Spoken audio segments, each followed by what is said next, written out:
Welcome to Chapter 4. We start off by running up these stairs and smashing this barrel. We skip through the comms communication and run inside this building and find a new hat to wear. But sadly, the game won't let us take it, so we wander out here in this scary-looking area looking for goodies to grab. Over here, we find a barrel with a red herb, and we get some gunpowder too. And we continue on down this path. We crouch under this and enter a cave. As we make our way through this cave, we're introduced to a new enemy type called a Las Plagas. They have this whip ability with their tentacles, which is very dangerous and almost kills me here. I run back to relocate myself and get some good shots in on his head, but I'm ambushed by a guy I forgot was there. So that forces me to heal. I take out my shotgun and he also turns out to be a Las Plagas. So we end up with the shotgun, and it's pretty simple. I go back to take care of the other guy, but he was already dead and dropped me a green herb. Thank you very much. I appreciate it. We kick open yet another barrel and get some shotgun shells and some gunpowder. All right, we reload that shotgun because we know what's coming now. Continuing forward, we find the Batcave. So maybe Batman's in here? Probably, right? We make our way through the cave and we see a shrine of some sort. And it looks like to be holding some sort of key. Probably the key to the church that we need. So we set off to find a way to open it, while finding the way shrine key that we need to unlock those boxes. We pick up the egg hunt job request for later and hop in our nice new boat. We then proceed to take this boat to the end of the cave, smashing the barrels full of money along the way. That's very useful considering in this difficulty things are more expensive, so it all matters. We smash some barrels and get some loot and use the old way shrine key on our first box. And we get a splendid bangle. Our next objective is the first marker for the item that we need. So we take our boat over there and we start looking around for more barrels to smash. We find them and get some gunpowder and some money. Then we run into trouble, because now we gotta fight these guys. What looked like a critical hit was really just him turning into a Las Plagas, so I try to take him out before anything bad happens to me, while I still have distance to work with. We managed to do it, but the other guy was hiding right behind him and throws his axe at me, and I unfortunately take that hit as I usually do. But that's fine, we had healing, and I got a nice shot on him that kind of bounced him back. We get the critical on that guy, and I kick him in the face. He started transforming though, so I quickly stab him with my knife to prevent that. And then we focus our attention back onto the old guy and take him out too. Go over to this box and smash it. Collecting the flash grenade that's inside, these are very valuable because they'll take out those Las Plagas with one hit. This guy runs up on us, but we kick him in the face and set the Molotov off. So he turned into a Las Plagas, but they're both on fire now. So I decided to just let it run its course and do as much damage as possible while conserving ammo. It wasn't enough to kill him outright, but a few shots afterwards was enough to do the trick. We shoot at the guy throwing dynamite at us and make him drop it. But he also turns into a Las Plagas, so we shoot him, get the stun, and then run and kick him in the face. It's our signature move. We pick up the money he drops and carry on. We unlock this door as we wrap back around the beginning of the area. It's a nice shortcut. And this guy is all the way over there throwing his axe at us, so we shoot him before he can cause us any problems. On our way over to pick up what he dropped, these two torch guys come and try to cut me off and ambush me. Not allowing myself to be caught off guard, I decided to pull out my shotgun, which was the right choice, because yet another Las Plagas spawns. So we just sit here and shoot him with our shotgun for a minute before I switch to my handgun and take out the remainder. The last guy starts to transform into yet another Las Plagas, but we take him out with our knife. Right as he was transformed, we pick up our loot and smash some boxes and carry on up a ladder.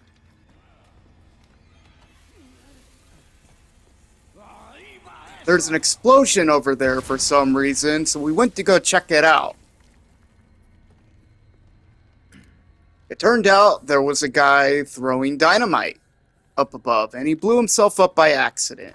But he dropped us some valuable handgun ammo. Lucky us. We proceed to go over and solve a very complex cryptic puzzle on our first try, like always, and collect the first head we need. We hop in the boat, start up that engine, and get the hell out of Dodge. Visiting a ship along the way, we pick up a purple gem that we can use to inlay a artifact that we find. We hop back in the boat and carry on to our next objective, which is the next head that we need. We head through this cave and dock at this port. We head up and solve another very complex puzzle that I solve on my first try. We smash open that box, grab the hexagon piece we need, and grab the head. Getting a treasure along the way. Unlocking a door, and then smashing another barrel on Chicken Island. We sailed over to Chicken Island and collected a few eggs. This is also where you can find the golden chicken egg. We also sail and get the lunker bass for another request that I didn't pick up, solve another puzzle with the hexagon pieces, and get a depraved idol. After that was done, we pay a visit back to our original starting point so we can get the key. We place the heads into the hands and grab the key to the church. Stopping at the merchant along the way to our main objective, we sell some treasures along with the golden chicken egg, completing the request egg hunt. We also complete the request catch a big fish. We continue and unlock this way shrine box that we saw going into the area and collect a butterfly lamp. Then we walk into this area we were before and we're greeted with a new friend to play with. He then proceeded to kill me over and over and over.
And even though he charged me and took all my life, we managed to get the kill. Thanks to the help of our wolf friend, who I forget to thank on my way out because of how stressed out I was, because I was a flick away from death. Leon comments how he was almost a pancake, and I couldn't help but agree with him. I found it strange that I struggled so much on that boss, because that's the first time I ever really did. That's the first time he was ever really, truly a roadblock, but we made it through it, nonetheless. On our way back to the church, we're ambushed by a scary looking dog that sprouts tentacles from his back. Not wanting to take any chances, I just throw a flashbang at him because I did not want to die and do that over. He dropped me a green herb, which I was extremely grateful for. Thank you, Doggy. Thank you. We use the church insignia key on the gate, and it spins around all fancy like, and the gate opens. Super cool. Resident Evil's always good about that. We enter the church and find a blue dial. We flip a switch on the wall, and it reveals something hidden under the podium. We then proceed to use our blue dial on said podium and solve another puzzle, which unlocks a gate with a ladder. We find another small key as well. Climbing up the ladder, we decide to smash some barrels before looking for Ashley, because that's way more important, and then we open this door. Ashley. We call out to Ashley, but there doesn't appear to be anyone there. A blue-haired woman strikes us with a candlestick. She doesn't seem too happy to see us. Hopefully she'll change her tune soon. Leon introduces himself to her and says he's here on the president's orders. That should calm her down, because she's supposed to be the president's daughter. We stop to look out a window and see a lot of infected converging onto our location. And Ashley appears to hear the voice of someone in her head. The lost lands are escaping, whatever that means. The infected continue to come towards our location as the guy continues to speak. Salvation. They share a quick glance at one another, both having the same thought at the same time. We need to get out of here. That's it. That's the end of chapter 4. And I'm really excited to get to work on chapter 5. That's going to be a lot of fun to do. Thank you for watching if you watched.